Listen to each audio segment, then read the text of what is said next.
Demak qarang, bizda ko'pincha present simple zamonini biz hozirgi oddiy zamon deb o'rganganmiz, to'g'rimi? Lekin buni aslida bunaqa deb o'rgansak ham bo'ladi. Ya'ni doimiy va takroriy zamon desak to'g'riroq bo'ladi va tushunasiz o'sha zamonni siz. Nega? Sababi bu zamonimiz har doim doimiy bo'ladigan ish harakatda va takroriy bo'ladigan ish harakatni ifodalaydi. Tushundingizmi? Mana misol uchun I work every day. Men har kun ishlayman. Yoki bo'lmasam I go to school 3 times a week. 3 kun boraman. Qarang, bu doimiy bo'lsa ham takroriymi? Ha, o'zi zamonni o'zi ifodalab kelyapti. Tushundingizmi? Mana shunday deb yodlasak, biz zamonimiz esda qolar ekan. Va buni tuzilishi qanaqa bo'ladi? Bizda o'zbekchada ko'pincha bilasiz, men deymizda ega podlog bizda ham boshda keladi-da, keyin kesin oxirida keladi, to'g'rimi? Men kecha Toshkentga borib keldim, oxirida keldi, to'g'rimi? Lekin ingliz tilida unaqa emas. Bu yerda bu zamonimizda aslida emizar keladi, faqat fe'l bilan emas. Tushundingizmi? Uni emizarni hali o'tganmiz sizlar bilan. Yana bir taxossum kursdaman. Bunda faqat fe'l keladi, tushundingizmi? Fe'l qanaqa so'zga javob bo'lardi bizda? Nima qildi? Nima qiladi? Bo'ldi. Mana shunaqa fe'llarimiz qatoriga ketdik. Bir ikkitasini berganmiz, ba'zilarini work, ishlamoq, live, drink, eat. Endi qarang, qanday tarjima qilamiz? I work with a dog. Ishlayman. Doimo ishlayman. Ishladim emas, ishlamoqchiman emas. Tushundingizmi? Ishlaganman ham emas. Ishlayman, bo'ldi. Doim ishlayman. Tushundingizmi? Doimiy va takroriy tushunilsin. Har doim bu zamonda. Ikkinchisi, we live in Bath. Biz Bathda yashaymiz. Doimiy yashaymiz. Tushundingizmi? Ertaga yashamaymiz yoki bir kundan keyin ko'chib ketamiz emas. Yoki avval yashaganmiz emas. Nimaga? Doimo yashaymiz, takroriy yashaymiz. Keyingisi, you drink water. Sen doim suv ichasan. İçmesang boshqa narsa ichmaysan, tushundingizmi? Ya'ni hammasi suv deydi. Desak, ya'ni kecha ichganing yo'q yoki endi ichmoqchi emassan, doim ichasan. Keyingisi, they eat mice. Ular sichqonlarni yeydi. Tushundingizmi? Ular deb aslida bemalol odamlardi deb, ya'ni Chinese people deb nazarda tutsa bo'ladi. E plus cats. Tushundingizmi? Ya'ni mushuklar. Ya'ni they deb ularni nazarda tutsam bo'larmikan? Ha, aslida bularni aslida o'zi ismlar bilan yashashsiz bo'ladi. Ismlar yashagan narsasi bu. Misol uchun xiyl o'rnida nima ishlasam bo'lagan ismlardan? Farqi yo'q. Любой erkak kishini ismi bo'lsa bo'ldi. Ishmat, Toshmat, to'g'rimi? Yoki degangisi, shini o'rnidachi? Qiz bolaning ismi bo'lishi kerak. Ya'ni shini o'rniga qiz bolaning ismi ham kelaveradi. Yoki degangisi, it o'rnigachi? Har qanday jonsiz va hayvon bo'lgan narsalarga nisbatan bemalol ishlatsak bo'ladi. Nimani? Itni. Tushundingizmi? Ya'ni o'rniga yoki o'shani o'zini o'rniga ishlatasiz. Faqatgina bu yerda nima farq deysizlar bo'lasizlar?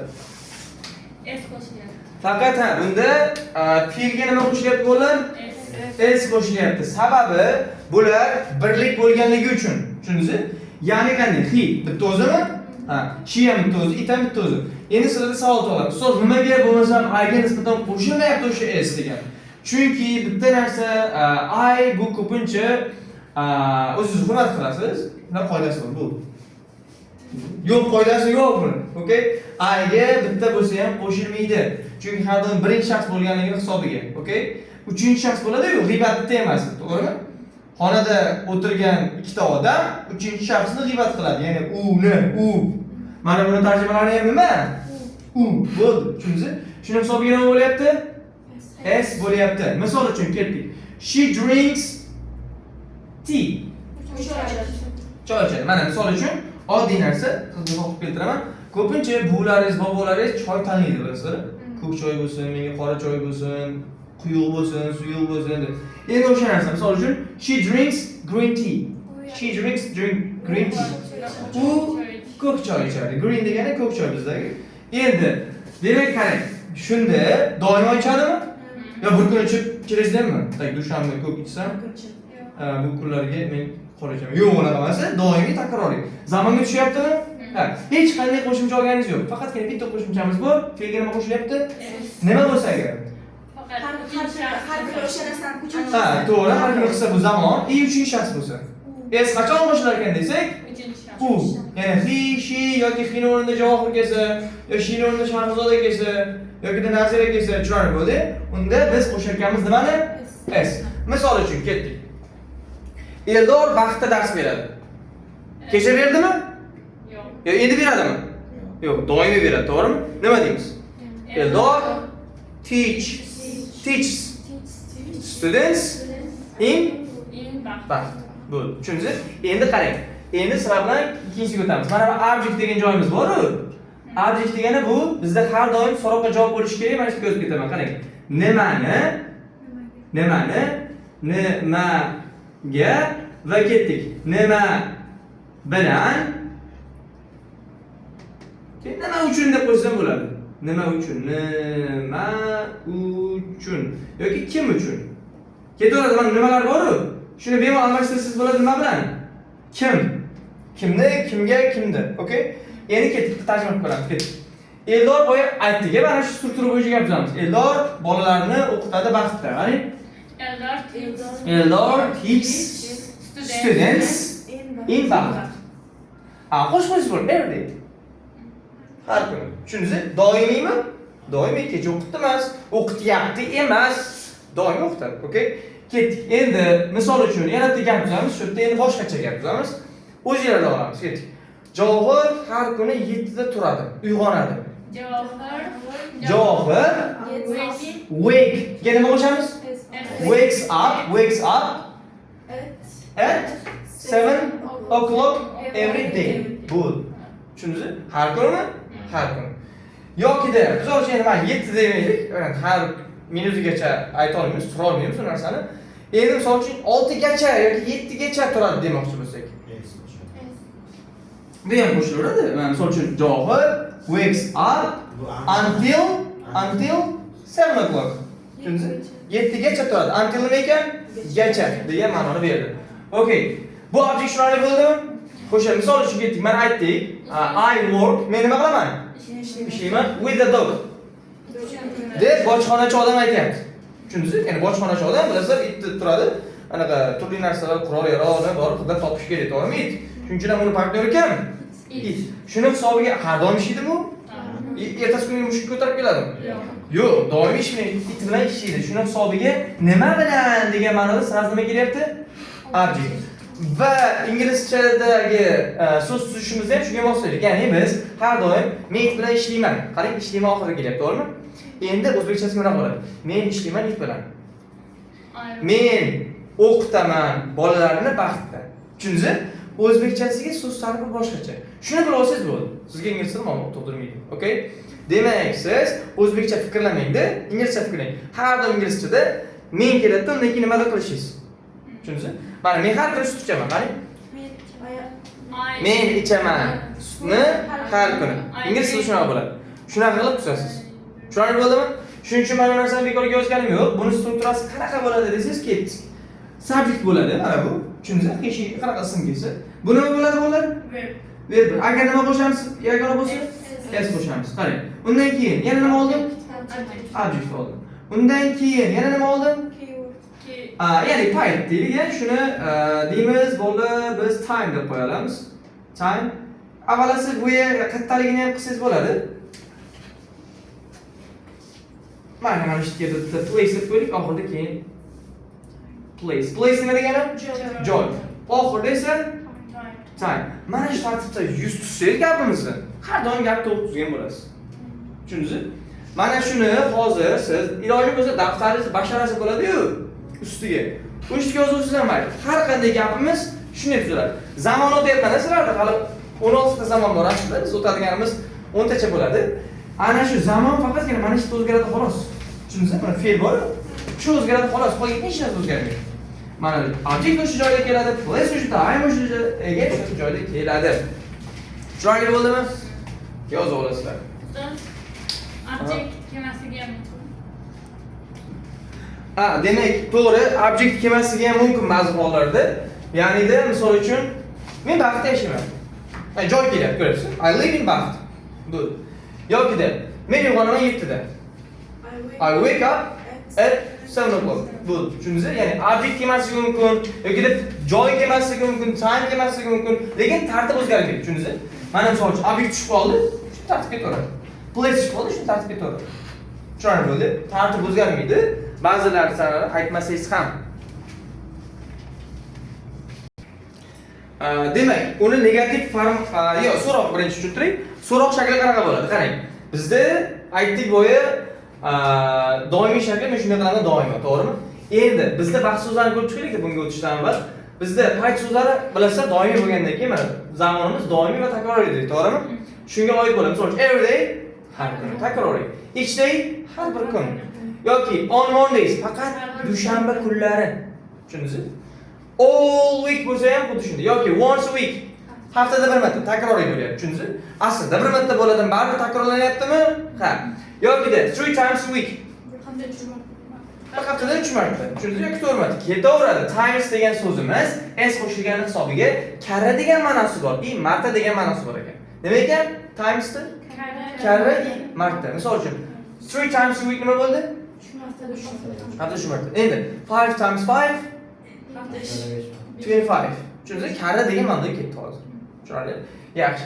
Endi misol uchun good times desak davrlar degan ma'noni beradi. Times ma'nosi ko'p ekan. Endi biz o'tadigan bo'lsak so'roqda. Misol uchun bu ishlaydimi deb savol bermoqchiman. Qarang, bu ishlaydimi? Qaysirini beraman, qarang. Does it work? Ni o'zi works emas. Sababi simiz haqqa o'tib ketdi. Do'ga o'tib ketdi. Tushundingizmi? Demak, qarang. Iga we bizmi? Ko'pligimizmi? You. Ko'plarmisizlar sizlar? Ha? You they ular ham ko'pmi? Ha. Keyin siz you'ni faqat siz degan ma'noda bir kishiga ham ishlatamiz-ku. Farqi yo'q. Tushundingizmi? Bir kishi bo'ladimi? You desangiz bo'ldi. Baribir bizda ketaveradi do. Okay? Misol uchun, sen ishlaysanmi? Do you work? Yoki ular ishlaydimi? Do they work? Yaxshi, do they work bo'ldi. Endi qarang.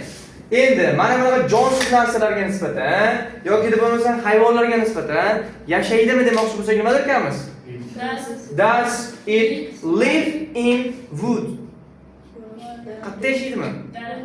O'rmonda yashaydimi? Thank you, tushunarli bo'ldi. Oxirgi so'roq qo'yamiz. Farqi yo'q. Bittagina farqimiz nima ekan? Qarang. So'roq bermoqchi bo'lsak, yo'q joydan bu yoqda do bormi, yo'q edi? Yo'q edi. Oxirgi oldiga do yoki does olarkanmiz, bu yo'q joyda. Shundami yoki yo'qmi bo'lar ekan? Tushundingizmi? Mana misol uchun, sen ishlaysan dedik. Sen doimo ishlaysanmi deb qo'ydim xolos. Mi degan narsa nima beryapti hozir bu yerda? Do yoki does beryapti. Tushunarli bo'ldimi hammaga? Endi qani ketdik. Bu ishlaydi desam qani? Bu ishlaydi demoqchiman. It works. Bu it works. Doim ishlaydimi? Doim ishlaydi. Endi buni olamiz, ketdik. İşledin endi? No. Nima deymiz? It doesn't work. Endi negativ o'tyapmiz.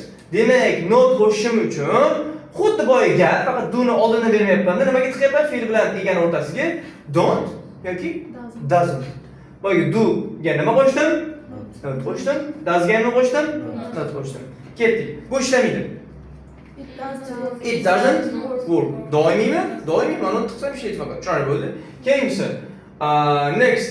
Misol uchun men mana sizlarda shunaqa odamlar bor, kaprizli odam deymizmi, nima deymiz? Qaysar bo'ladi. Kartoshka yeyman deb qo'yadi, to'g'rimi? Nima deydi? Men kartoshka yeyman. Doimiy yeydi o'kamiz. I don't eat potatoes. Bo'ldi, kartoshka yeyman. Tushunarli bo'ldi.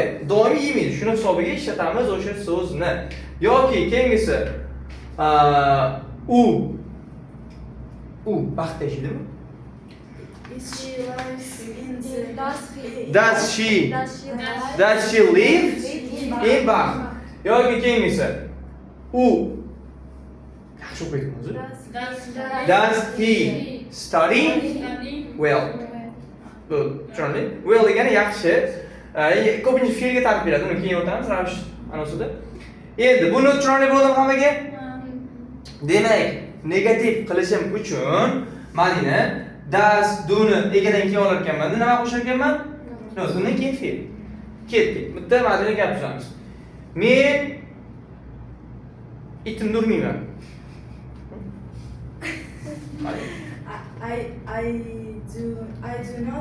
I don't hit my